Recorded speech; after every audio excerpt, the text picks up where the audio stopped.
My name tag is the only one that looks like this. With quivering hands, Lily handed me a name tag that proudly said middle school graduate. Then she broke down in tears right then. I yelled Alex's name as I barged into the location where the business entrance ceremony was taking place. A man moved forward from the chaos and approached me. I assumed this was Alex. His face virtually shouted suspicion and untrustworthiness. "Did you make this?" I questioned Isili as I thrust the name tag in his face. As though he understood, Alex nodded. "Oh, I see what's happening. You're Lily's relatives, correct? She must have gotten her name tag by accident. Probably a practical joke." "You believe you can dismiss this as a joke at this point?" I insisted. "Now relax. You won't make it in the working world if you let something like this to worry you. Please ask Lily to return here so we can receive her correct name tag. That's all I have to say." I think I heard my patience snapping at that very moment. This man is not going to get away with it. I murmured softly, "Call the board," as Alex turned his back on me and began to leave. "After this, all of you are fired." Alex would go through his own hell for daring to make fun of my darling granddaughter. Henry Grant is my name. My age is 62. I would have been retired and leading a peaceful life a generation ago, but I continue to work full-time. It's not because I need the money, let me be clear. My wife and I have saved enough money to live well in retirement, and all 3 of my children are self-sufficient and have their own families. I don't retire for the straightforward reason that I can't bear to leave the career I've dedicated decades of my life to. I appear to be a workaholic by nature. When I was younger, work was on my mind all the time, even while I slept. Every time I went on a lengthy vacation, I would eventually become sick. I therefore used to work through my vacation days. These days, I strive to avoid working extra and assign chores to my subordinates.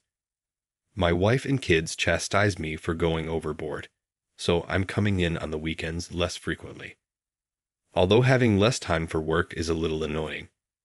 I am thankful that I still have a job that needs me at my age. Luckily, my health has always been terrific. I've never had a serious illness, even at my age. I intend to continue working until my body fails, even though the younger people at work undoubtedly wish I had retired by now. Even a workaholic like me has personal issues these days. One of them is Lily, my granddaughter. The only daughter among my 6 grandchildren is Lily. I've always had a soft spot for Lily, which may be uncouth of a grandfather to admit. I am aware that I like her to the others. I covertly give Lily spending money or purchase small items for her, even while my wife chastises me. I'm not planning on stopping. I believe that I was being discreet, but in the end, the family knew that I was partial to Lily. The other grandchildren stopped griping, presumably accepting that I would always spoil her. Because Lily is a girl, my wife and the others believe that I do it with her. But it isn't totally accurate. Yes, I was ecstatic to have my first granddaughter, but Lily's personality is what makes me especially protective of her. Lily's shyness and introversion have always been there.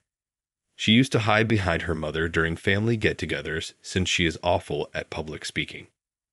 Lily remained to herself, while the other grandchildren were outgoing and frequently requested games or gifts. In a household full of gregarious people, I always appreciated her calm demeanor. That's why I couldn't resist giving Lily more attention, even in the face of my wife's disapproval. This year, Lily finally became a working adult when she landed her job. The whole family celebrated her milestone. Unfortunately, her new life didn't start smoothly. Lily told me everything after returning home from her company's entrance ceremony.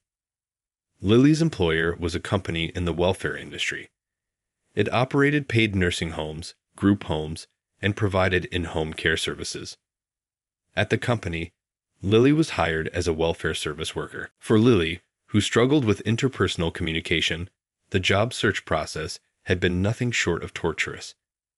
Whenever she felt even the slightest pressure from the other party, she would freeze, unable to find her words. She had lost count of how many rejection notices she had received. However, during one particular interview, she somehow managed to express herself without stumbling. It was likely thanks to the interviewer, who listened attentively and made her feel at ease. Indeed, luck often played a role in job interviews, depending on the demeanor of the interviewer. Eventually, Lily passed the only interview where she could speak comfortably and was offered a position. But her hopes soon turned to disappointment. The cause was an incident at a social gathering for new hires before the official entrance ceremony. The gathering was intended to help the new employees build rapport, but it was there that Lily caught the attention of Alex, the HR officer in charge of training new employees. As the organizer of the event, Alex stood before the new hires and began to speak. "All right, everyone. May I have your attention? My name is Alex, and I'm the HR officer responsible for new employee training. Think of me as the organizer of this little gathering. If you have any problems, feel free to come to me. Now then, let me start by saying congratulations on your job offers." The other new hires around Lily responded with words of gratitude, prompting her to hurriedly bow and thank him as well. Alex seemed pleased with the reaction and continued, "Okay, let's get to know each other better. After all, you're going to be colleagues. Let's do some introductions. Your name, school background, motivation for joining the company, and anything else you'd like to add. Let's start with the person over there." The first person he pointed to looked visibly nervous, but Lily was even more anxious. Introducing herself in front of strangers for Lily. This was an enormous hurdle. However, it was an unavoidable step as she embarked on her new life. Recalling the practice she had done for interviews, Lily mustered her courage. Finally, it was her turn. "My name is Lily. I hold a high school equivalency certificate. I want to gain skills and experience here to become someone who can help others in need. I may cause some trouble at times, but I look forward to working with all of you." As Lily finished her trembling introduction and bowed, the room erupted in applause. She had somehow managed to do it. Just like everyone else, relieved, Lily lifted her head and was about to take her seat. But one person wouldn't let her. It was Alex from the HR department.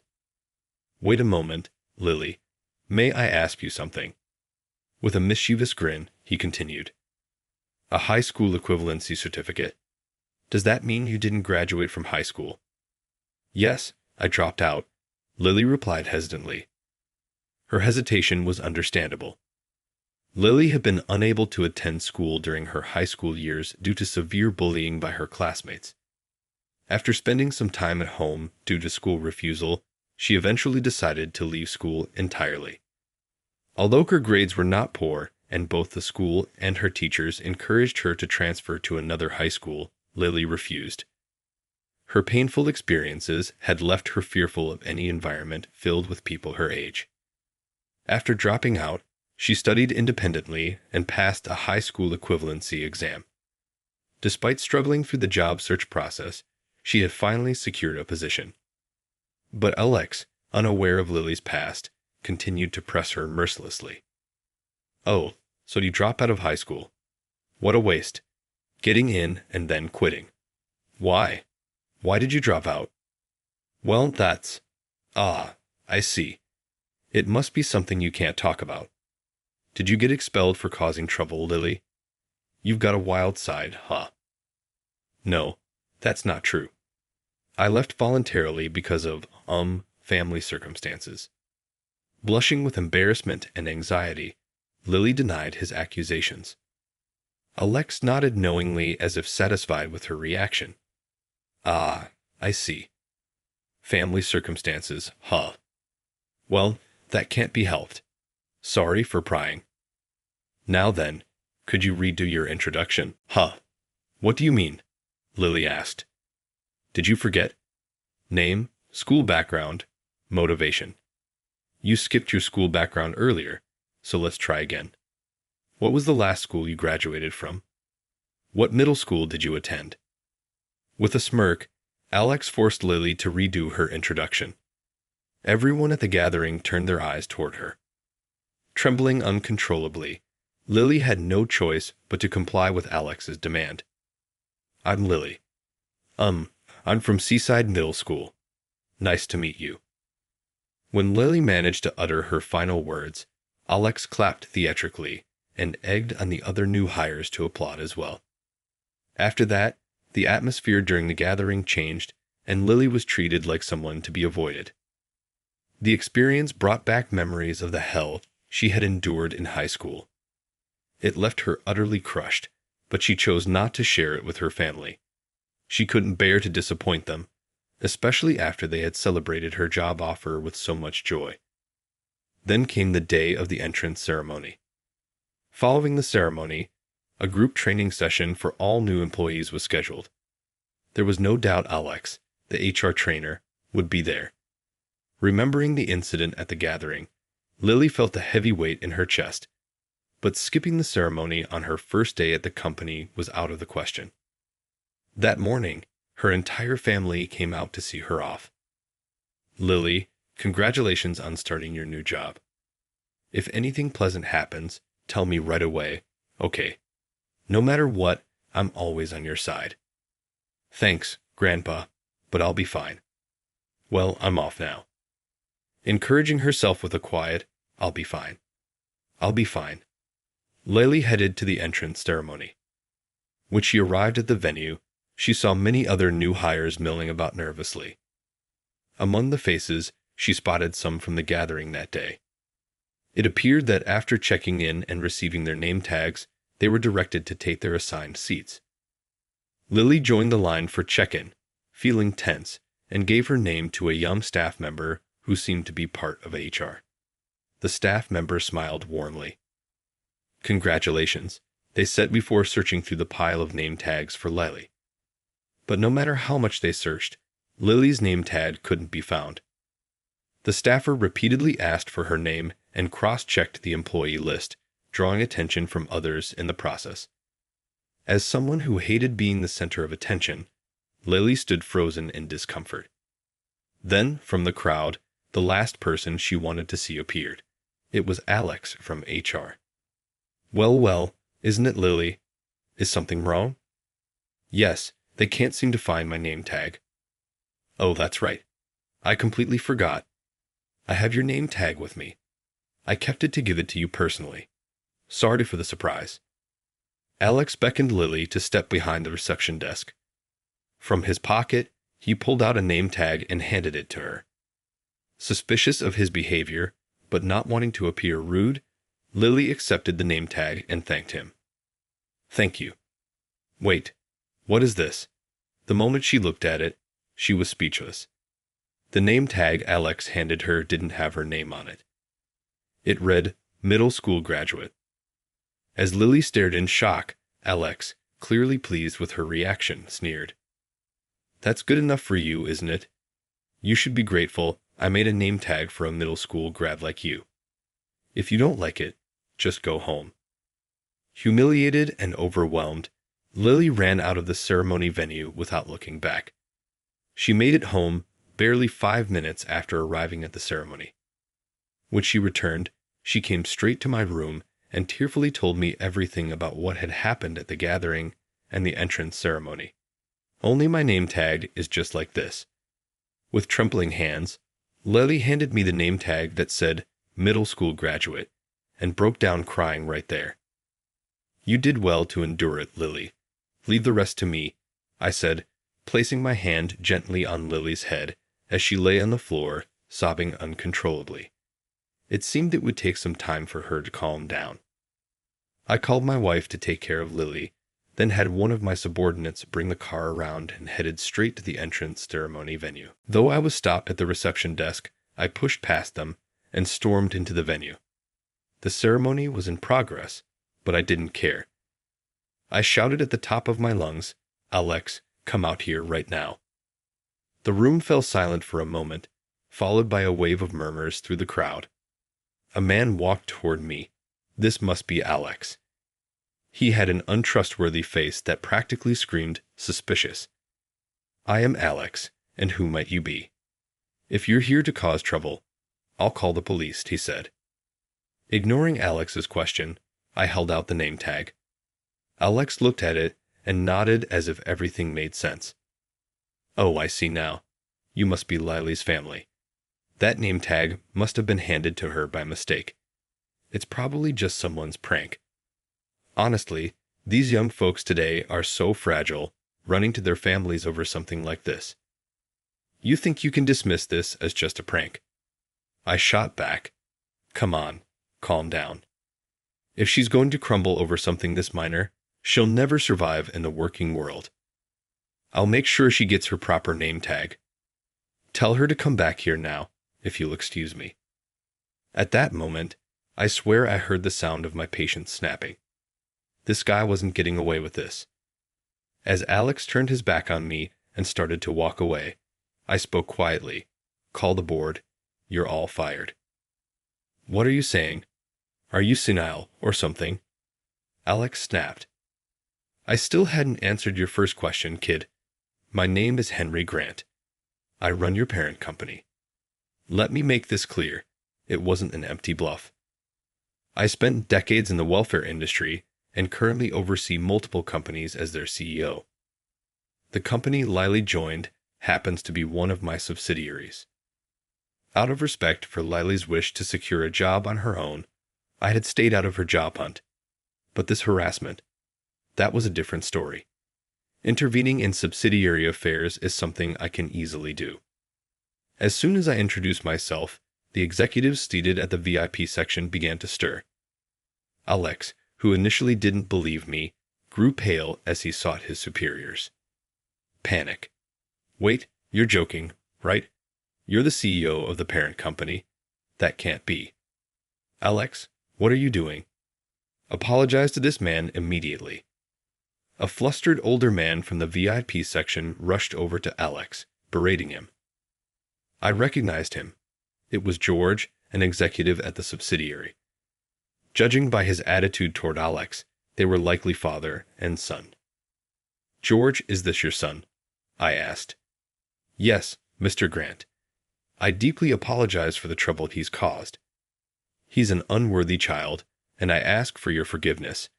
George, visibly terrified, bowed deeply and forced Alex to bow as well, his hand pressed firmly on the back of his son's head.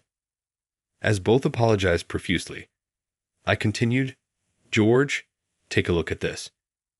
My granddaughter left for her entrance ceremony and came back with this. How would you feel if your daughter was treated this way? Would an apology be enough for you? This is unthinkable. Alex did this, my son. I've also heard that during the social gathering, Alex relentlessly questioned my granddaughter about her academic background. It's true she dropped out of high school, but our company policy treats high school equivalency as equivalent to a high school diploma. Isn't that correct? I paused for a moment, sweeping my gaze across the room, glaring at everyone before continuing. My granddaughter was hired under the same conditions as those with high school diplomas, yet at the entrance ceremony, she was handed this tasteless name tag. A company that allows employees to harass young hires unchecked is frankly rotten to the core. You'd better look forward to the next personnel reassignment order. As I glared at George and his son, the other executives began to gather around. It seemed they had realized this incident might have consequences for them too, and were eager to address it. Even the new hires attending the ceremony were watching the situation unfold. The ceremony itself had already become a secondary concern. Turning to the gathered executives, I addressed them firmly. I trust you all heard me. Alex here is unfit to remain in this company. He's mocked my granddaughter's academic background and created this vulgar name tag. I held up the offensive name tag for everyone to see. A low murmur spread through the crowd as they took in the sight. It seemed the executives were eager to distance themselves, insisting they had no part in Alex's actions. Even so, allowing Alex's behavior to go unchecked makes them complicit. Today, my granddaughter happened to be the target. But what if it had been other employees? Would you have listened to them the same way, Or would you have swept it under the rug because the perpetrator was an executive's son? That's not. You can't deny the possibility. Moving forward, I will personally investigate whether there are other employees who've been harassed. Based on those findings, I'll decide how to handle Alex and anyone else involved. That's all. I'd informed the gathered executives of my intentions and prepared to leave the venue. As I turned to go, a voice from one of the new hires rose up in the hall. "Excuse me, Mr. Grant, I have something I need to tell you." Alex slumped next to his father, reacting sharply upon seeing the young female employee who had spoken up. Sensing this was something Alex didn't want revealed, I decided to listen. Sure enough, the woman exposed more of Alex's disgraceful behavior. She recounted how, during the new hire gathering, Alex had asked her inappropriate personal questions about her measurements and touched her inappropriately. Later, he had tried to invite her out for drinks, but she declined out of fear. Then Alex had threatened her, saying, "I'm the son of an executive. If you cross me, you'll regret it." Luckily, another new hire happened to show up at the right moment, preventing the situation from escalating further. However, the woman had carried her unease into the entrance ceremony. "Damn it, that woman. I told her not to tell anyone." Alex shouted, "What have you done?" "It seems my granddaughter wasn't Alex's only victim," I said firmly. "I'll be conducting a thorough investigation of all employees, including new hires. I'll leave one of my subordinates here to ensure no one intimidates the staff or tampers with evidence. Anyone caught covering this up will be fired immediately." With that, I finally left the entrance ceremony venue and returned home. Later, I heard that the situation spiraled into complete chaos. More victims of Alex's harassment came forward, and at one point, George and Alex even got into a physical altercation. As promised, I conducted a thorough investigation, interviewing employees to uncover the truth. The results were damning, and I took decisive action against Alex and others at the subsidiary. First, Alex, the main culprit who had hurt Lily, was fired. It turned out that, beyond the woman who had spoken up during the ceremony, numerous other women had suffered similar harassment at his hands. Using his status as the son of an executive, Alex had repeatedly targeted female colleagues and subordinates, behaving as he pleased without fear of consequences. The reports from multiple victims left his father, George, unable to shield him any longer. Ultimately, George himself was also dismissed from the company. It wasn't just Alex who faced consequences. Following the investigation, the inquiry revealed cases of harassment and abuse of power by other employees, particularly toward younger staff members. Several employees were reassigned or faced salary reductions. A few individuals were also removed from their executive positions. In the wake of this large-scale personnel shakeup, I sent trusted subordinates to the subsidiary to take over key roles. This was part of a deliberate effort to remove the corrupt elements and bring in fresh leadership, with the goal of revitalizing the company.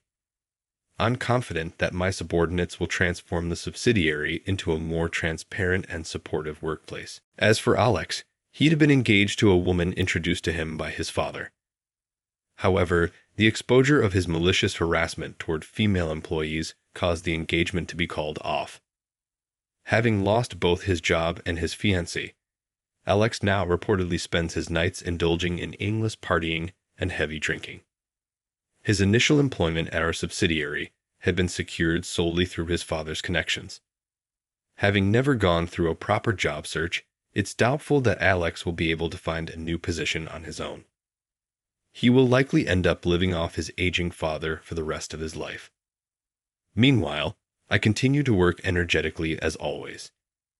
The day I barged into the subsidiary without an appointment earned me a severe scolding from my subordinates. However, I suspect I avoided being pushed into retirement, because this incident was for none other than my granddaughter, Lily. Everyone in my company knows how much I dote on my granddaughter. When I explained the full extent of my actions, even the executives who initially criticized my outburst understood and shared in my indignation. Some of the senior staff, who had known Lily since she was little, were so outraged that they said, "Should we just shut down that subsidiary?" As for Lily, she has been going to work every day since the entrance ceremony. The family urged her to take a break, worried about her well-being, but Lily firmly refused, leaving the house each morning with cheerful energy.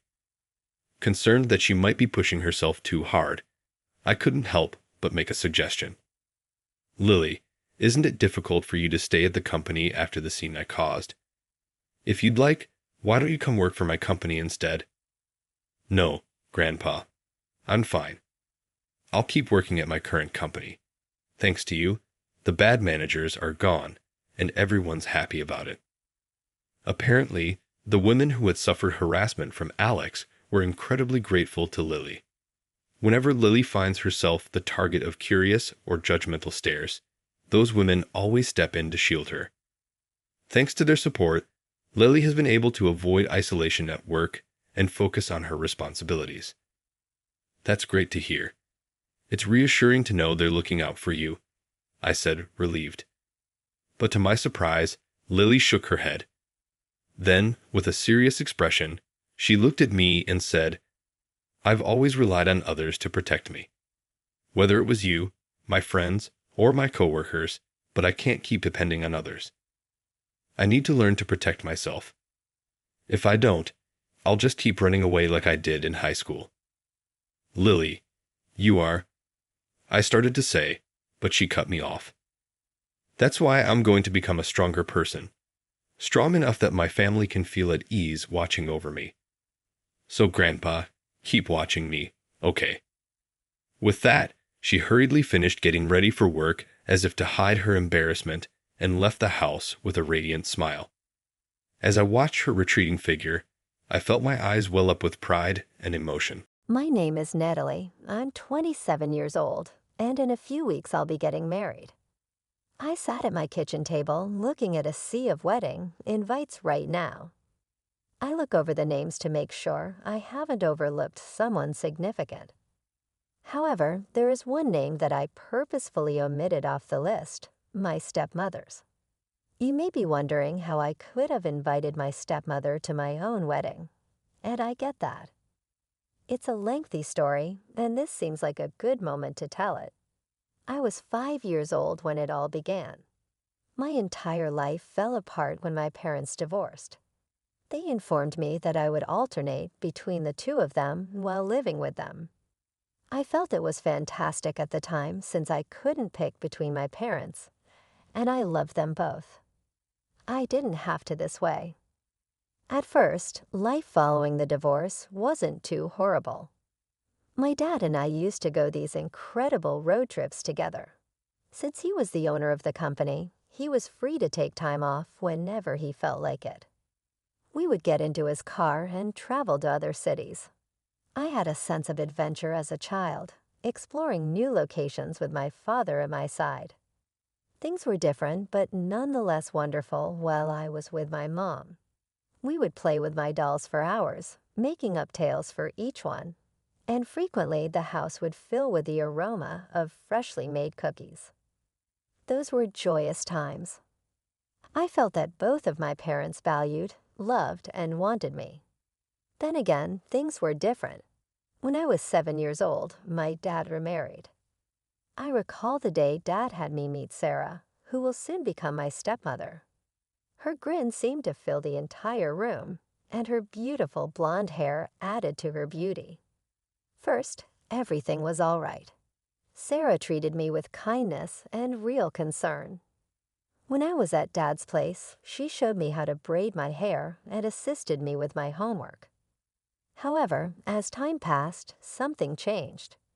Sarah desired to have children of her own, but she was unable to conceive. Even though I didn't realize it at the time, I can now see how it affected her. Sarah's perspective on me completely changed. She used to be nice and hospitable, but these days it felt like she hates me for being here. She seemed to despise me for being born at a time when she was unable to have children of her own. It was unclear to me at the time. When I was younger, I didn't know what had gone wrong for my stepmother to suddenly detest me so much. Sarah's attitude toward me simply grew worse over time. It seemed as though she had made up her mind to live for herself in the event that she was unable to have children of her own, and there was no place for me in that existence. After returning from my mother's, I began to notice changes. Dad and Sarah would be laid back and tanned, bursting with tales from their travels during my absence. I eventually lost the ability to contain myself. "Dad, why don't we go on trips like we used to?" He glanced at Sarah and appeared uneasy before responding. "Well, honey, things are different now. We also need to take Sarah's timetable into account. Natalie, you're old enough to understand that adults need their own time," Sarah said with a stern tone. "Avoid becoming self-centered." I had a slap-like feeling. Is it self-serving to want to hang out with my own father? It wasn't simply the travels, though. Everything changed when I was at my dad's place. Sarah had set new regulations for me, and they all appeared to be intended to keep me hidden from view. "Natalie," she would say, appearing to be quite nice, "how about you go play in your room? Adults are conversing." I attempted to protest at first. "But I want to be out here with you and Dad." Sarah would avert her gaze. "Your father and I require some peaceful time," is asking for too much. I would therefore withdraw to my room, feeling less like a daughter living with her own father and more like a prisoner. Every day, the list of taunts got longer and longer. Avoid making noise, talking too loudly, playing energetic activities, and laughing too loudly. It was worse than living in a library. I was giggling at a humorous TV show in the living room one day. With a crimson face, Sarah stormed in. She said, "What did I tell you about being quiet?" But I was just laughing. She interrupted me. "What you were laughing at doesn't matter to me. I give you rules to obey in this house. Recognize." I nodded while stifling my emotions. "Yes, Sarah." "Good," she murmured as she turned to go. "Now go to your room and stay there until dinner." Dad didn't appear to be aware of anything, or perhaps he was simply choosing not to notice it. He would ignore me whenever I tried to bring up the subject of how Sarah was treating me. "Noah, she's just getting used to it," he would remark. "Give her time." However, time didn't improve anything. All it did was make Sarah more outspoken in her disdain for me.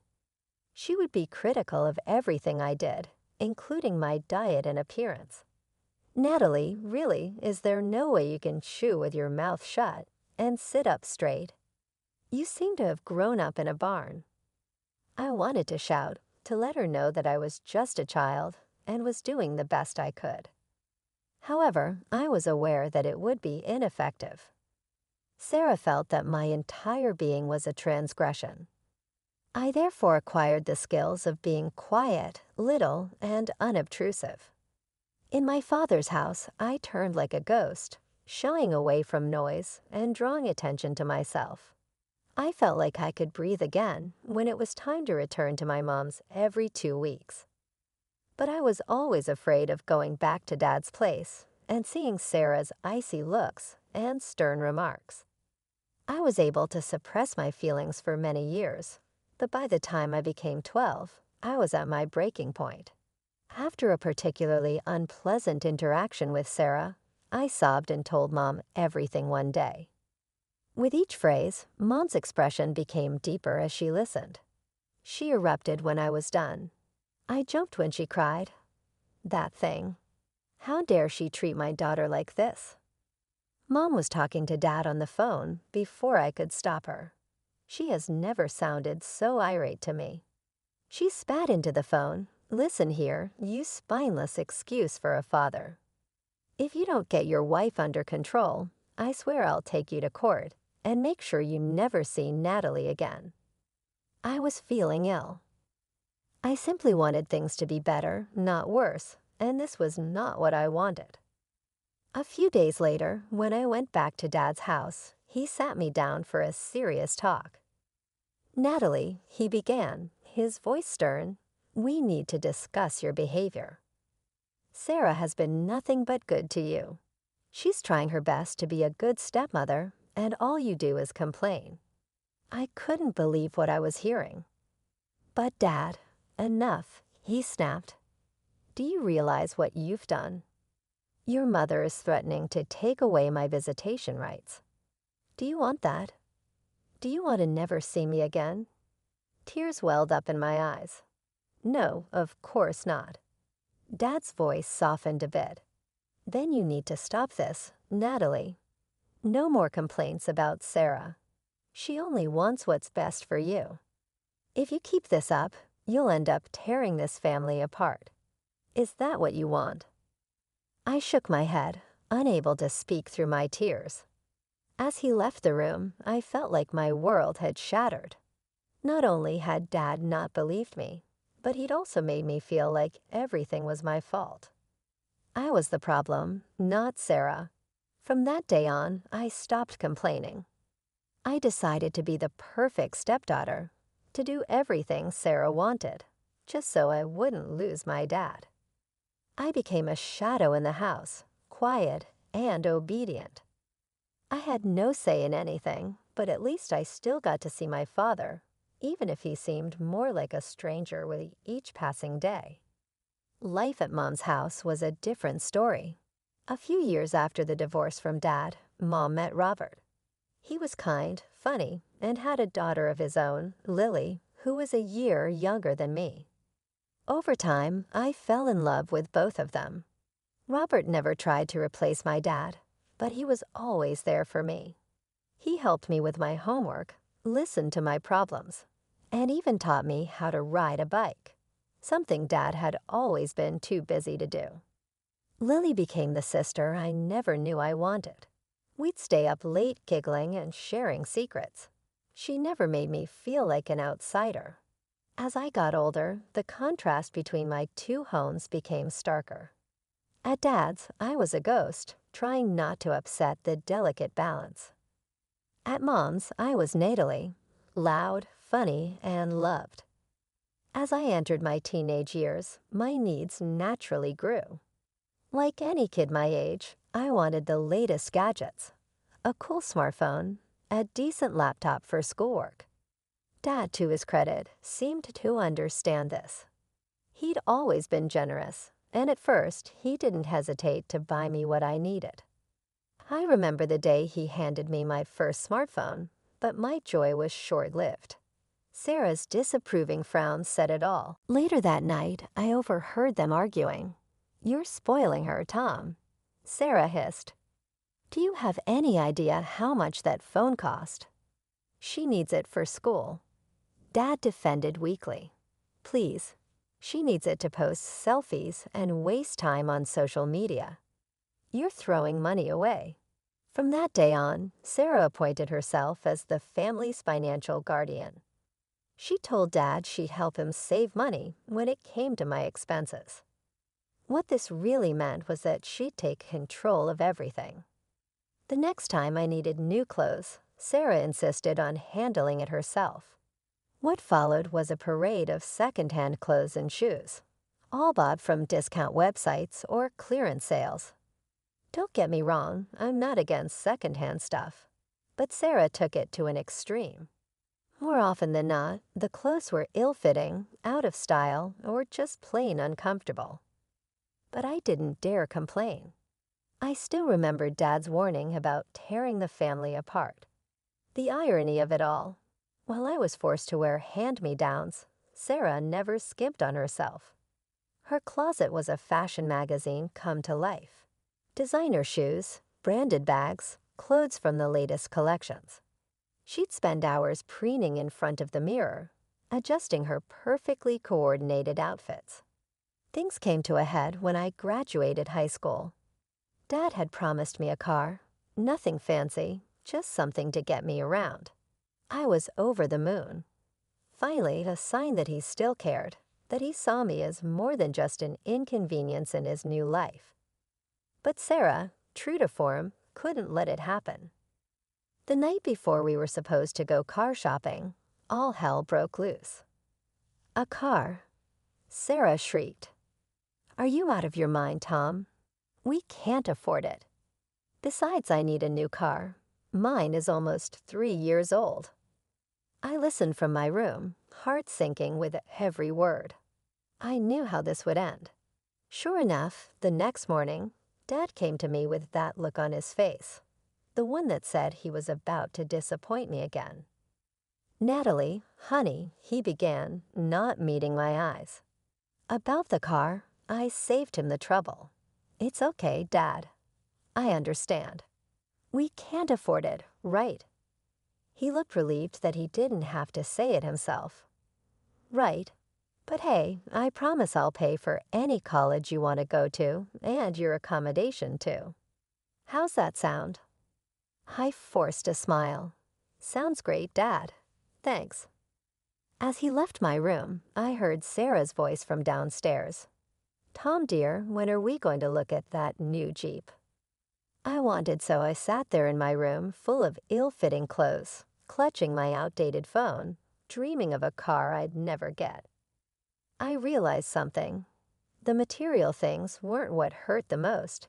It was what they represented. Every second-hand shirt, every denied request, every broken promise was just another way of saying, you're not worth it. Natalie, when it came time to choose a college, I poured my heart into researching the best options. I finally found one that seemed perfect, great program, beautiful campus, and not too far from home. I was ecstatic when I got accepted, but as soon as Sarah saw the tuition fees, all hell broke loose. Are you kidding me? She screeched, face turning red. This is highway robbery. Dad tried to calm her down. No, Sarah, we did promise. I don't care what we promised. Sarah interrupted, practically foaming at the mouth. We are not paying this much for her. A party for 4 years. She stormed off and returned with a handful of brochures. Here, she thrust them at Dad. These colleges are much more reasonable, and they're farther away. It'll teach her some independence. And just like that, my dreams were crushed again. I ended up at Sarah's choice of college. Cheaper, yes, but also far from everything and everyone I knew. Mom and Robert were thrilled when they heard I was going to college. They didn't know about the behind-the-scenes drama, and I didn't have the heart to tell them. Why burden them with my problems? Despite everything, I threw myself into my studies.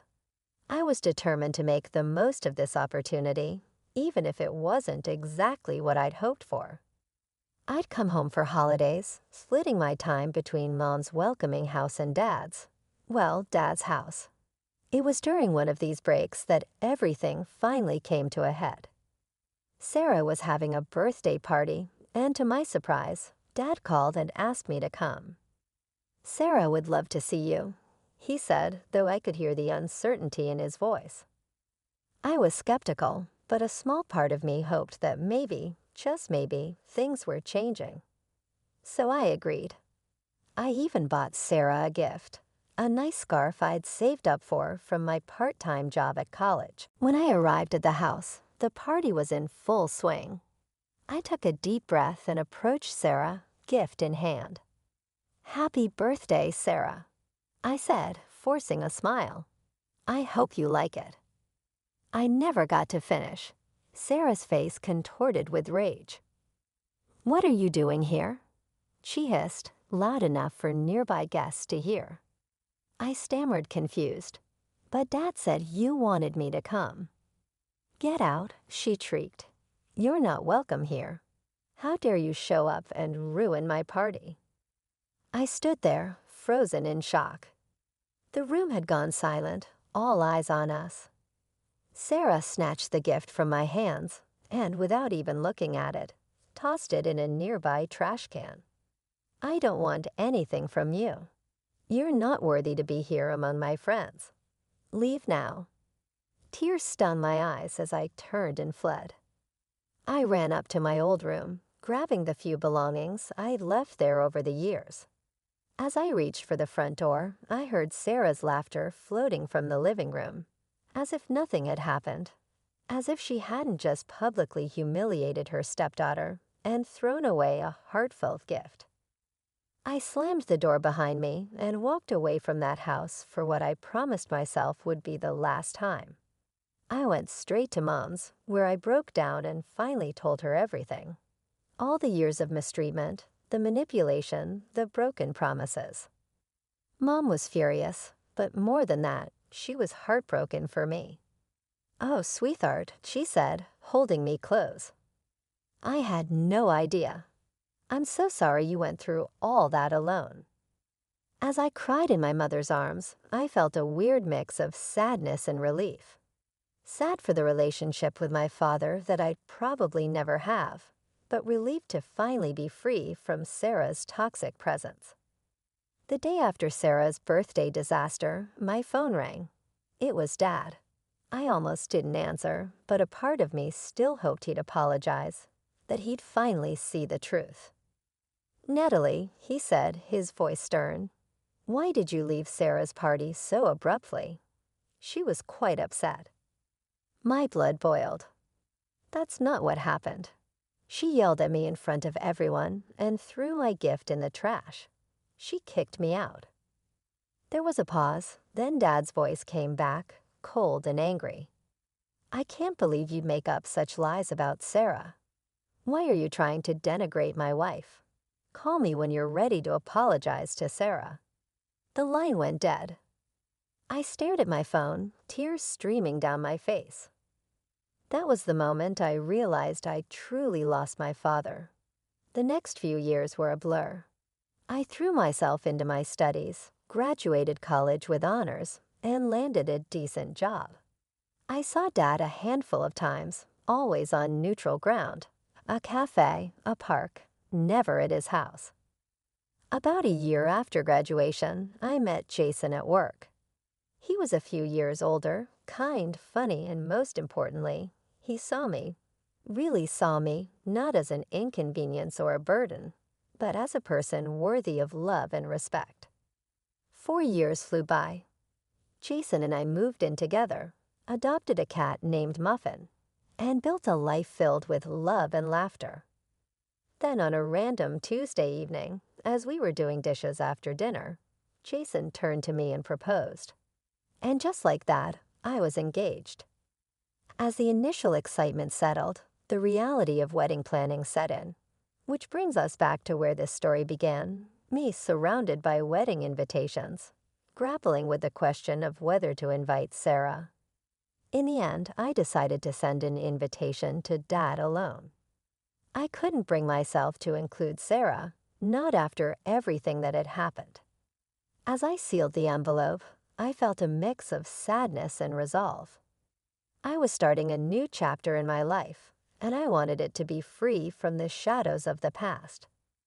A week after I sent out the invitations, my phone rang. It was Dad.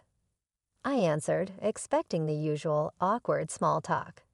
Instead, I got an earful of fury. "How dare you?" He bellowed, not even bothering with a hello.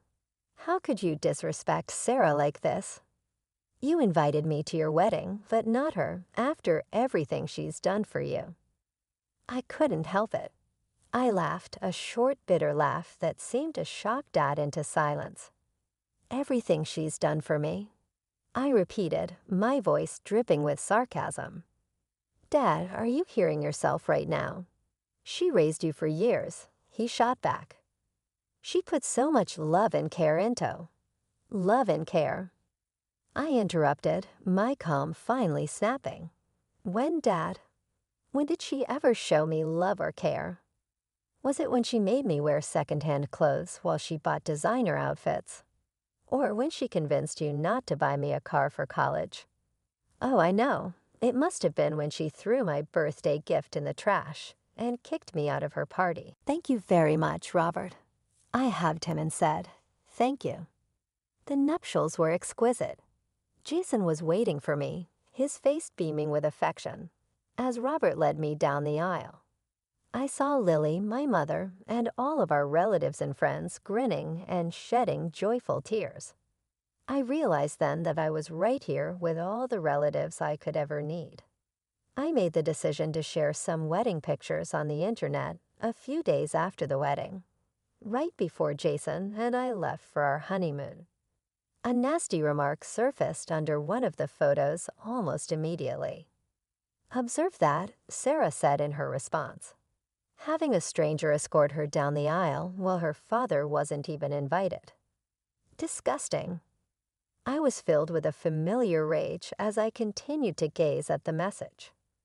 However, Jason's fingers suddenly touched my shoulder.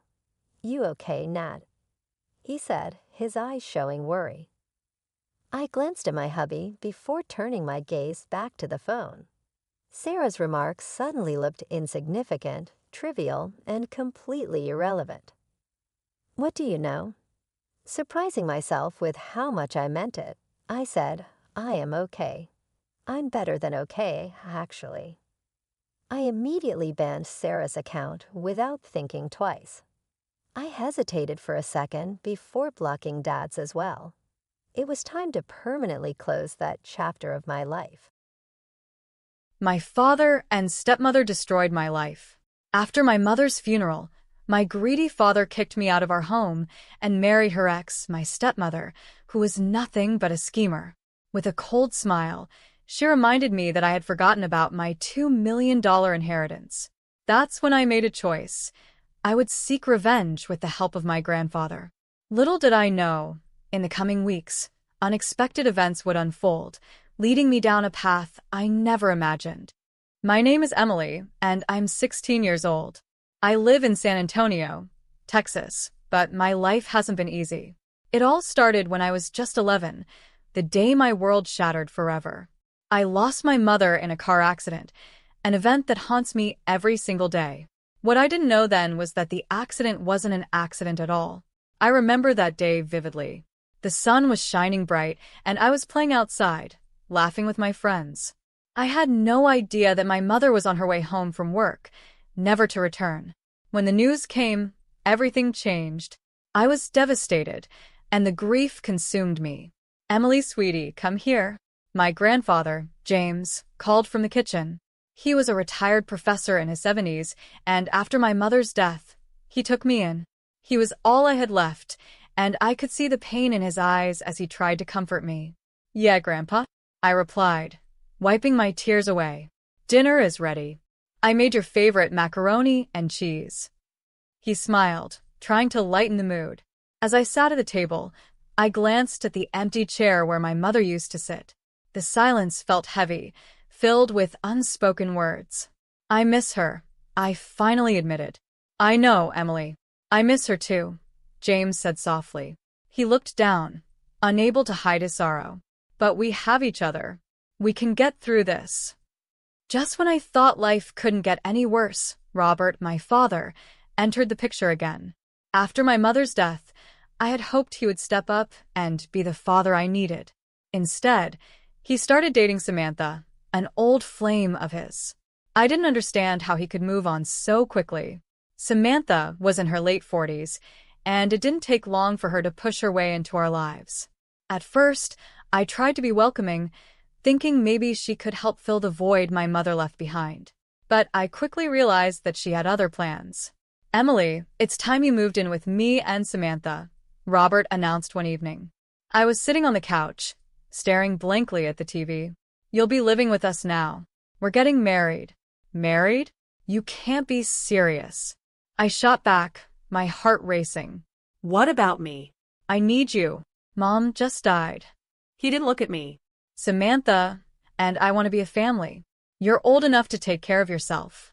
Heartbroken and betrayed, I was forced to leave my home. "You can't do this." I cried as he packed my things. "This is my home too."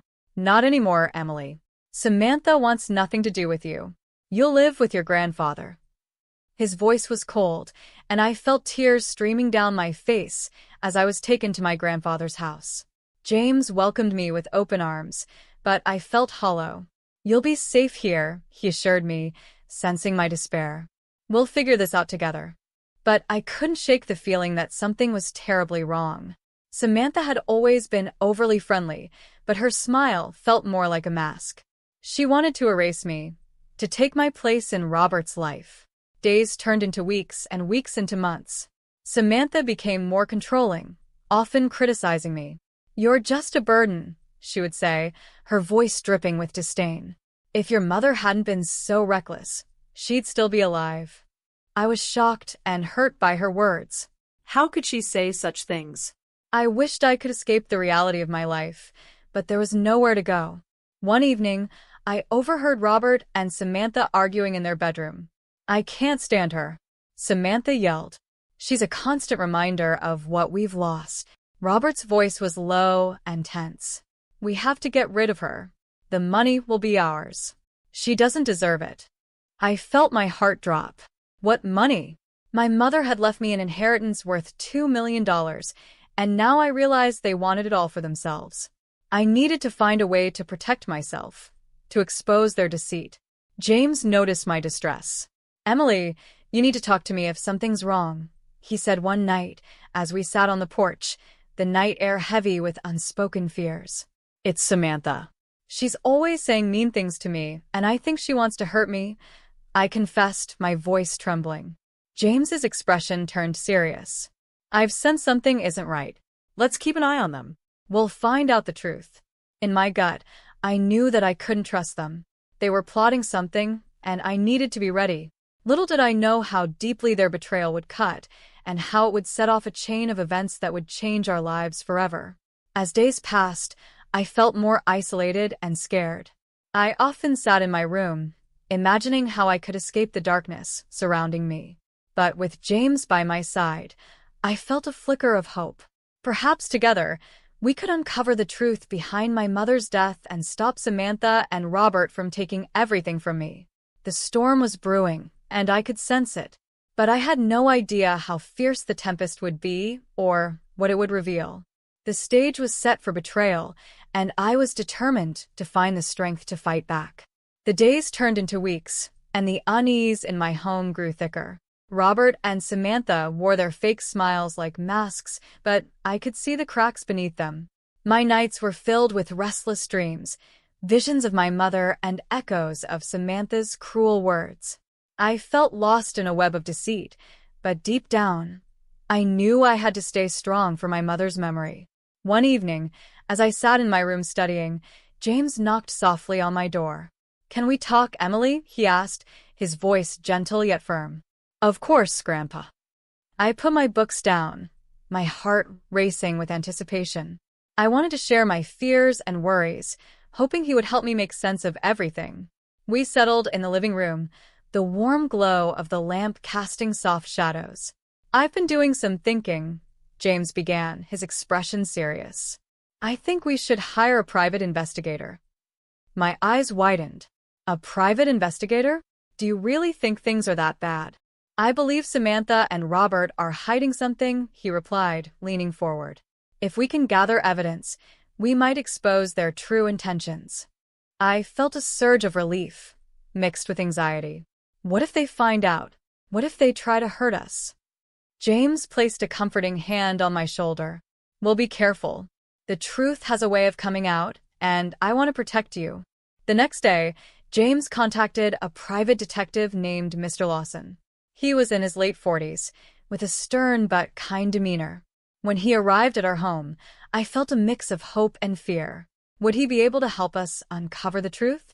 "Tell me everything," Mr. Lawson said as he settled into a chair, his notepad ready. James and I exchanged glances, and I took a deep breath. "I think my father and stepmother want to hurt me," I started, my voice trembling. "They're not who they seem. I overheard them talking about money and how they want to get rid of me." Mr. Lawson nodded, taking notes. "I'll look into their backgrounds and see what I can find. Sometimes people's pasts hold the key to their intentions." As he worked, I felt a glimmer of hope. Maybe we could uncover the truth and put a stop to Samantha and Robert's plans. Days turned into a week, and every day felt like an eternity. Finally, Mr. Lawson called us in for a meeting. "I have some information that you need to hear," he said, his expression grave. It's about Samantha. My heart raced as I sat down. What did you find out? Before she married Robert, she was involved in a car accident that resulted in the death of her first husband, he began. The details surrounding it are suspicious. Witnesses say that she had been arguing with him just before the accident. I gasped, my mind racing. So, she might have had something to do with that, too? Possibly, Mr. Lawson replied.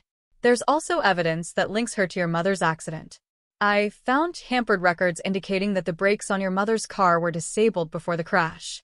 No, I exclaimed, feeling sick to my stomach. This can't be happening. They did it on purpose. James's face turned pale. Emily, this is serious. We need to take this evidence to the police. But what if they find out we're investigating them? I asked, my voice barely above a whisper. We have to take that risk, James insisted. Your safety comes first. After hours of debate, I finally agreed. It was time to confront the truth, no matter how painful. I felt a mix of dread and determination as we prepared to meet the police. That evening, James and I made our way to the local police station.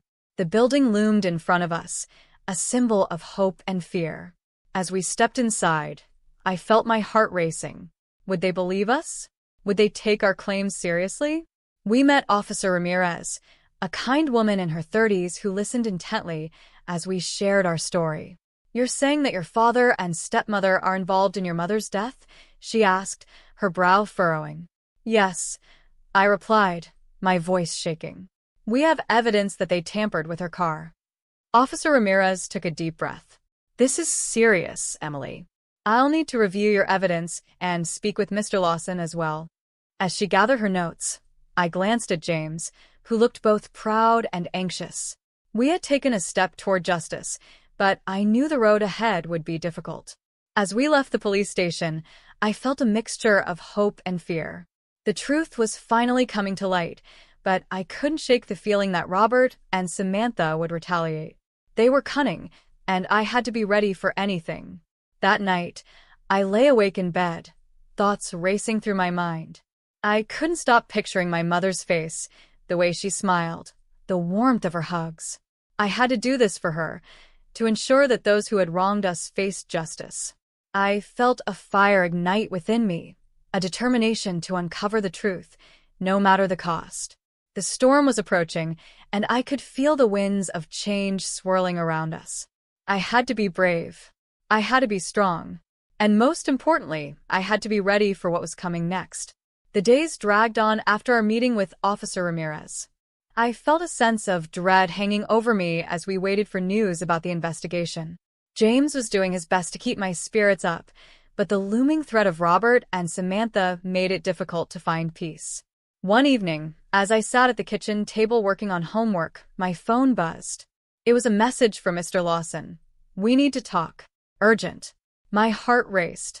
I immediately looked up at James, who was reading a newspaper in the living room. Grandpa, Mr. Lawson wants to meet us. He said it's urgent, I said, trying to keep my voice steady. James folded the newspaper, concern written all over his face. Let's go meet him. We need to know what's happening. We drove to the detective's office, the silence in the car heavy with unspoken worries. As we entered the office, Mr. Lawson greeted us with a grim expression. Thank you for coming. We need to discuss some very serious findings. Is it about Samantha? I asked, my heart pounding in my chest. Yes, and it's not good, he replied. He gestured for us to sit down. I've uncovered some information that changes everything. Samantha was not only involved in your mother's accident, but was also linked to other suspicious activities. What do you mean? I pressed, a knot forming in my stomach. Mr. Lawson leaned forward, his voice low. I found records showing that Samantha was financially struggling before your mother's accident. She was in serious debt. After your mother died, she inherited a significant sum of money, which she used to pay off her debts. It looks like she planned this all along. My mind reeled as the pieces started to fall into place. You mean she killed my mother for money? It appears so. And there's more, he continued. I discovered that Robert was aware of her plans. He may have even assisted her in tampering with your mother's brakes. James clenched his fists, his face filled with anger. How could he betray his own family like that? This is going to require solid evidence, Mr. Lawson said, looking at both of us. I need you two to help me gather more information. We need proof of their conspiracy if we're going to bring them down. What can we do? I asked, my heart racing with fear and determination. Start by keeping an eye on them. Document everything you see. If they say anything incriminating, we need to know. And don't let them know we're watching, Mr. Lawson instructed. As we left the office, I felt a mix of dread and resolve. I couldn't believe the extent of the betrayal. I was terrified of what Samantha and Robert might do if they found out we were onto them. The following week, James and I kept a close watch on Robert and Samantha. It felt like a scene from a movie, hiding in shadows and listening for anything suspicious. I often felt like I was walking on a tightrope, balancing my safety with the desire for justice. One afternoon, as I was sitting in my room, I heard voices coming from the living room. I crept down the hallway and peeked around the corner. James was on the phone, looking worried. Are you sure? I can't let her be in danger, he said, his voice tense. I felt a chill run down my spine. What was he talking about? I knew I had to confront him. I walked into the room. Grandpa, who are you talking to? James quickly hung up the phone, his face a mixture of concern and anger. Emily, you shouldn't be eavesdropping. It's not safe. What's going on? I pressed, feeling a surge of frustration. Is it about Robert and Samantha? He took a deep breath. Yes, but it's more complicated than that. They know we're investigating, and I'm worried about your safety. What do you mean? I felt my heart race. They wouldn't hurt me, would they? I don't know, but we need to be careful. I think they're planning something, he replied, worry etched across his face. That night, I lay in bed, my mind racing with possibilities. What could they possibly do? I felt vulnerable and scared, but I knew I couldn't back down now. I had to protect myself and my mother's legacy. The next morning, I awoke to a text from Mr. Lawson. Meet me at the usual spot. I have important news. I glanced at James, who was busy making breakfast. I have to go out for a bit, I said, trying to keep my voice steady. Be careful, Emily, he warned, his eyes filled with concern. As I made my way to the meeting spot, my heart raced. I had no idea what Mr. Lawson would tell me, but I hoped it would bring us closer to justice. When I arrived, Mr. Lawson was waiting for me, looking even more serious than before. I have something you need to see, he said, handing me a file. This is evidence that will help us take them down. As I flipped through the documents, my heart sank. The truth was darker than I had imagined. This was more than just a betrayal. It was a chilling conspiracy that threatened to destroy everything I loved. I could feel the storm closing in, and I knew we were on the brink of something significant. Are you ready for this? Mr. Lawson asked, his eyes locked onto mine. I took a deep breath, my resolve hardening. Yes. I want justice for my mother, whatever it takes. The battle was about to begin, and I was determined to fight. The tension in the air felt thick as I clutched the evidence Mr. Lawson had given me. Each piece of paper seemed to carry the weight of my mother's memory, the betrayal I had endured, and the fight for justice that lay ahead. I knew that now was the time to confront Robert and Samantha. They had taken too much from me, and it was time to reclaim what was rightfully mine. After our meeting, I rushed home, my heart pounding with anticipation. James was in the living room, pacing nervously. What did Mr. Lawson say? He asked, his eyes filled with concern. I have evidence. We can take them down, I replied, feeling a mix of excitement and fear. James nodded, determination in his eyes. Let's confront them together. We can't let them get away with this. We devised a plan. The next day, we invited Robert and Samantha over for dinner under the guise of wanting to mend our broken family ties. I felt a knot in my stomach as I prepared the table, but I had to stay focused. This was for my mother. When they arrived, Samantha greeted me with a bright smile that felt like a dagger to my heart. Emily, it's so good to see you, she said, her voice dripping with false sweetness. Yeah, great to see you too, I replied, forcing a smile as I ushered them to the dining table. As we ate, the atmosphere was tense. I could feel James's eyes on me, silently urging me to take the plunge. Finally, I gathered my courage. "Robert, Samantha, there's something we need to discuss," I said, my voice steady. "What is it, Emily?" Robert asked, feigning ignorance. "I know about the accident," I said, looking directly at Samantha. "I know you tampered with my mother's car brakes." Samantha's smile faded, replaced by a cold glare. "What are you talking about?" "I have evidence," I declared, pulling out the documents Mr. Lawson had given me. "You planned this, didn't you? You wanted her out of the way to get to the money." Robert's face went pale. "Emily, you don't know what you're talking about. This is ridiculous." But I pressed on, my voice rising. "You wanted to inherit my mother's estate. You wanted me out of the picture so you could live your life without any consequences." James stood beside me, his presence a fortress of support. "You too are sick. We have proof of your conspiracy, and you will be held accountable for your actions."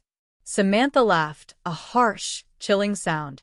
"You think anyone will believe you? You're just a child with wild fantasies." "Watch me," I said, my voice unwavering. I could feel the adrenaline coursing through my veins as I prepared to make the call. As I dialed Officer Ramirez's number, Robert lunged forward, panic in his eyes. "You don't have to do this, Emily. We can talk about this." But it was too late. "Officer Ramirez, I need you to come to my house right away. We have evidence of a crime," I said, my voice steady. Within minutes, the police arrived, and I felt a rush of relief wash over me. They took Robert and Samantha into custody, their faces twisted in disbelief. I could hardly breathe as I watched them being handcuffed, the weight of the moment crashing down on me. "You're making a big mistake, Emily," Robert shouted as they led him out the door. "No, you're the one who made a mistake by betraying your own family," I shouted back, feeling a surge of empowerment. With Robert and Samantha arrested, I finally felt the chains of my past beginning to break. I could breathe a little easier, knowing justice would prevail. In the days that followed, the trial unfolded, revealing the shocking details of their conspiracy. The evidence was overwhelming, and I felt a sense of closure as I watched them being held accountable for their actions. With their imprisonment, I could finally begin to heal. My grandfather James and I moved forward, honoring my mother's memory and rebuilding our lives. I learned that while betrayal can devastate, resilience and truth can shine through the darkness. With the support of my grandfather, I was no longer just a victim. I was a survivor, ready to embrace my future and reclaim the life that was taken from me.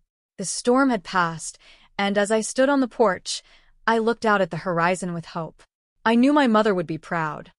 My name is Steve Thompson, and I'm 36 years old.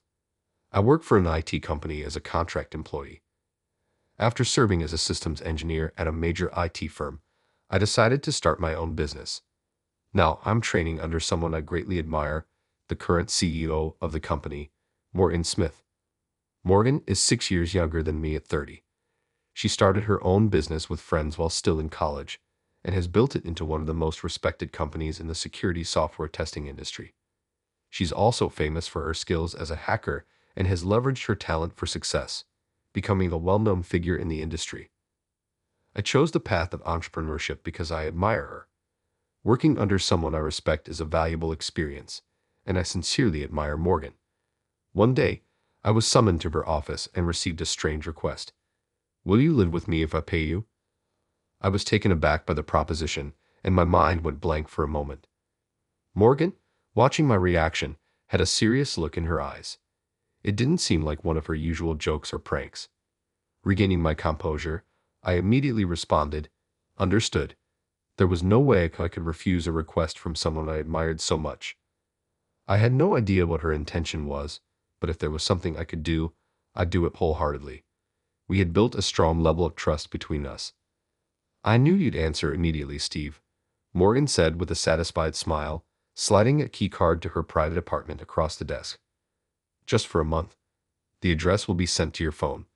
Let me know if there's anything you need." The only concern I had was my own self-control. Morgan's not just known for her abilities, but also for her beauty, comparable to a movie star. Well, I suppose that's my problem alone. I arrived at the apartment, guided by the address and map Morgan sent.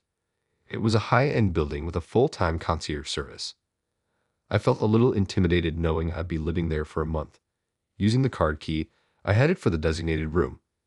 An older gentleman, the concierge, lowered his head as he saw me. I guessed Morgan must have spoken to him beforehand. I nodded back, saying, "I appreciate your help." When I was about to enter the elevator at the end of the foyer, the concierge pointed to another heavy glass door further back, saying, "Over there." I couldn't access that floor without a card key. Beyond the glass door was an elevator exclusively for the higher floors. There was a security guard stationed there, ensuring top-notch security. When I held the card key to the sensor, the elevator door opened with a ding, taking me to a high-rise floor. From the number of doors, I could tell there were few rooms on this floor. The room designated by Morgan was at the end of a long hallway.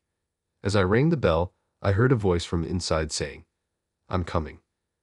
The front door opened immediately.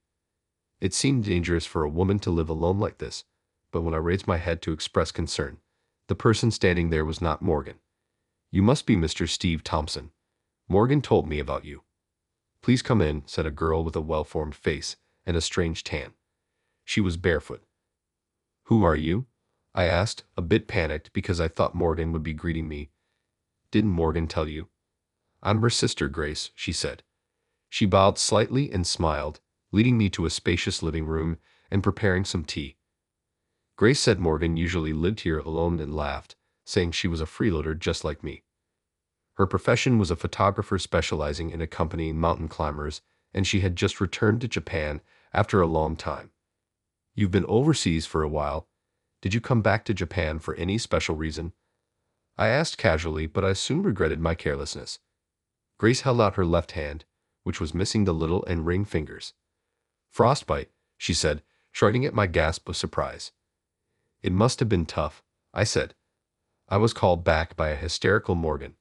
"I've been told to stay in Japan until I fully recover." "I think you are probably my watchman."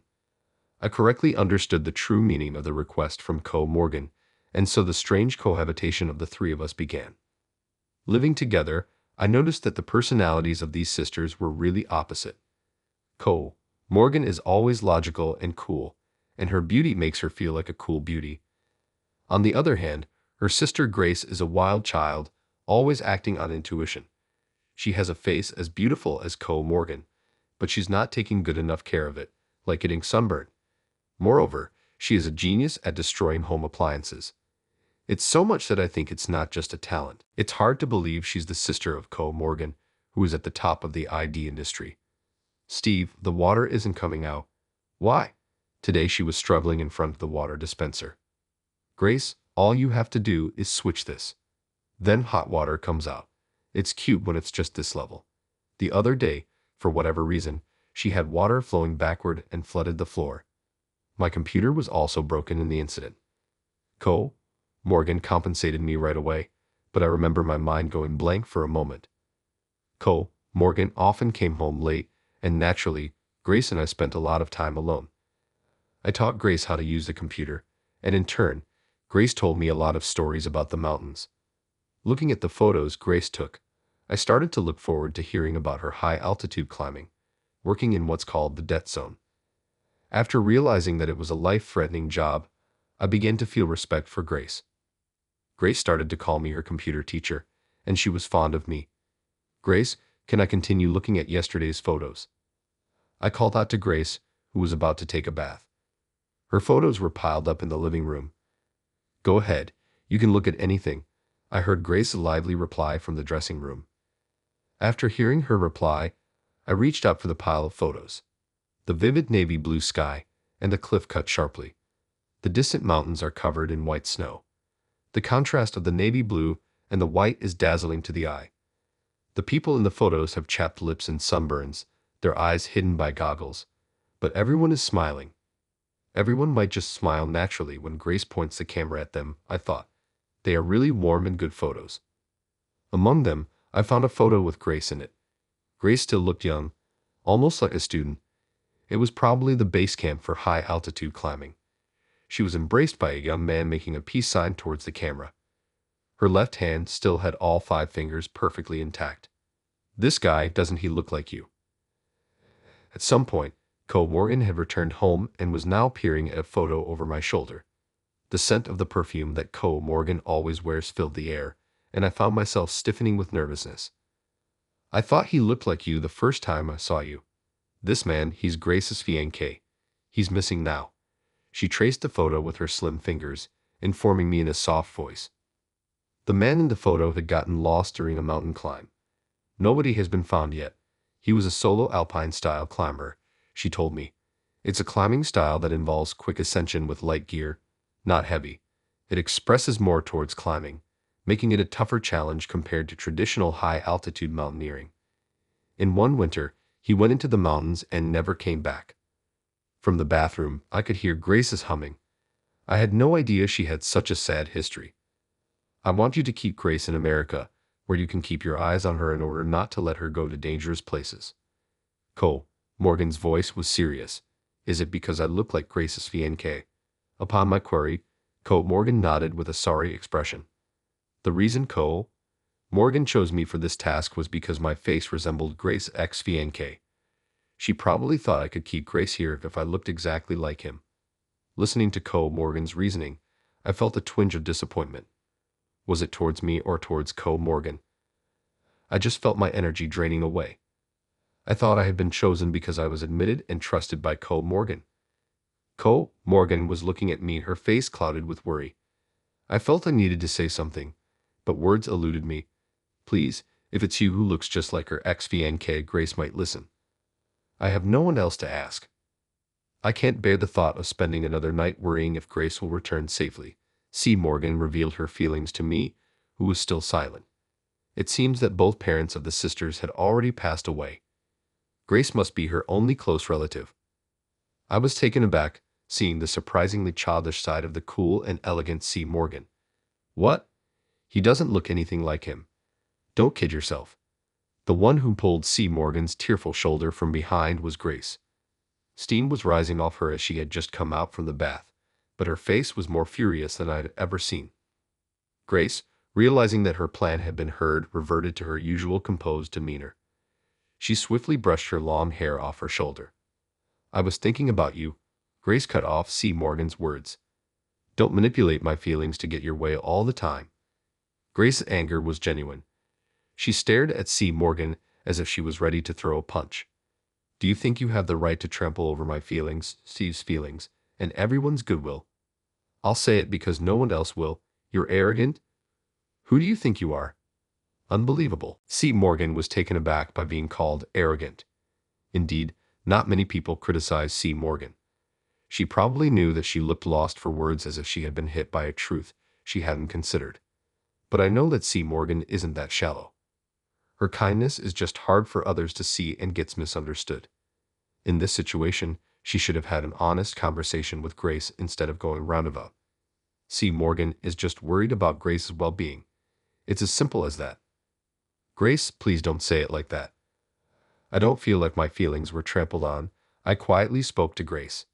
When I was consulted about this, I felt I was trusted by C. Morgan. That's a fact. Sure, the confession earlier was a bit shocking, but my respect for C. Morgan hasn't changed. I conveyed that to Grace. C. Morgan looked at me with a surprised expression. C. Morgan is perfect at work, a person to be admired, but now I also got to know a new side of her. A caring elder sister. It's the best. Grace looked stunned at my words. C. Morgan, is he your fanboy? He's not a dangerous guy, is he? Is everything okay? Grace, who was furious just a moment ago, now looked worried and asked C. Morgan. She even moved a little away from me, putting distance between me and C. Morgan. That hurts a bit. Hey, don't label me as dangerous. The sisters looked at each other in response to my words, and then they burst out laughing. Grace was even bending over, hitting the floor. C. Morgan also covered her mouth, trying to hold back her laughter. What? That's harsh, isn't it? In the end, the two sisters were laughing so hard they fell over, holding hands. It seems I helped them make up, but I felt a bit confused. From that day on, our cohabitation has been enjoyable. There were no secrets or grudges, and they treated me like a real family member. I savored what it felt like to be in a family after a long time. It even made me feel like going back to my parents' home. What was surprising was C. Morgan's swift change. She tried to keep me around using a romantic approach, but now she's telling me not to lay a hand on her sister. When she says that, I strangely start thinking about Grace. Not too long ago, I wouldn't have felt anything even if we were alone, but recently I feel a bit embarrassed, and it's troublesome. Tonight, C. Morgan is out on a business trip. I holed up in my room after watching a movie in the living room with Grace. I think about an hour had passed. It seems that drinking beer was a mistake as I had to crawl out of bed to go to the bathroom. The corridor was already dark with the lights turned off. A light leaked out a little from Grace's room next door. It seemed that Grace was still awake. Listening carefully, I could hear an unfamiliar sound coming from Grace's room. Unable to suppress my curiosity, I peered in through the gap in the door to determine the source of the sound. Huh! As soon as I unwittingly raised my voice, I made eye contact with Grace, who was in the room. I thought it was dangerous, but it was too late. What I saw was Grace alone in the room, polishing an axe. Moreover, a faint smile was on her lips. Although I was waiting for her to scold me right away, there was no sign of the door opening. Unable to bear it, I confessed, "I'm sorry, I was just curious because I heard a strange noise through the door." I could sense Grace trying to suppress her laughter. The next moment, the door opened with a click and Grace appeared, wielding the axe with goggles on. I unintentionally fell on my rear. Grace looked down on me, seemingly triumphant over my clumsy fall. "Let's call it divine punishment," she said, raising her goggles to reveal her eyes. Grace flashed me a cheeky grin. I accept my divine punishment. I had no choice but to respond like that. But such fun days must also come to an end. Our cohabitation, which was initially agreed for a month, had continued for more than half a year. Lately, Grace has been going out and meeting various people. Z. Morgan seemed very concerned about it. "It's about time for me to head back over there. I'll be heading back soon," Grace said during a rare dinner together. I thought those words, which I had been dreading, had finally come out. C. Morgan too seemed to have the same thought as his chopsticks paused. "Why does she have to go back to the mountains? Can't we just continue living together?" Theo Morgan put down her chopsticks and asked Grace. Grace just replied, "I can't. When you go back, I'll be alone again. Do I have to spend my days praying for your safety again? Don't you understand how hard it is to endure the anxiety alone?" Words that seemed to blame Grace, yet it seemed to me that C. Morgan was hurt even as she spoke those words. "Grace, you're more arrogant than me," C. Morgan spat out the words with a resigned coldness. I couldn't just stand by silently. "C. Morgan, I'll always be by your side. Whoever you marry, that won't change. Please let me carry half of her worries." I truly meant that. C. Morgan would eventually marry someone, but for that person to share the worry and concern she has for Grace would be challenging. Because it is impossible that person would know Grace deeper than I do. That's why I just want to share her worries by her side, if that could lighten C. Morgan's burden even a little. C. Morgan was looking at me with surprise. It was far from her usual cool and beautiful demeanor at work. "Because you're here, Morgan, I always think I'll make it back alive. So please wait here for me." Grace reached out and gently grabbed C. Morgan's hand. C. Morgan looked down and replied in a small voice, "Okay." That was enough. I was seeing the bond of the Smith sisters right before my eyes. And just like that, Grace left a few days later. Several years have passed since then. Oh, I've got an email from Grace. I'm still living in that apartment with soon-to-be my wife, Morgan. As I peered at the laptop in front of Morgan, I saw an email from Grace. It was a message saying that she wouldn't be able to attend our wedding ceremony. Apparently, the weather had been bad and the summit attack was significantly delayed. She wrote in the email that she still couldn't climb the high-altitude base camp and that it would be impossible to descend and return home. When I opened the attached file, a picture of Grace making a peace sign with a tan face against the backdrop of a snowy mountain and blue sky appeared. Grace really loves being in the mountains. I imagine that she must often be exposed to harsh nature, but Grace is always smiling in the pictures she sends. Indeed, my late father used to say that Grace has a talent for climbing. He preferred Grace over me, Morgan said, forcing a smile. It was the first time I'd heard such a story. Apparently, Morgan soon realized that she would only be a hindrance if she went climbing with them. I was left behind on every climbing trip. Each time, I desperately sought my own talent, and that's led to who I am now. It might have been a painful childhood memory. For a moment, Morgan gazed off into the distance. There was another talent sleeping within her. I can't help but be impressed by the strength of Morgan, who believed in that and kept searching. If you don't give up, things will work out, Morgan said, shrugging off her past with a casual laugh. I nodded strongly. I wanted to know about her unknown efforts more than anyone else from the bottom of my heart. I think so. Once we're married, I'll tell her one wonderful thing about her every day. That will surely make our life even more wonderful. I won't lose to her and won't give up. The plan to start a business is also at a turning point. From now on, it's going to be the real deal. I guess this is what it means to set sail for a new life. We'll overcome anything together, no matter what. Looking at Morgan's face, I made that pledge in my heart.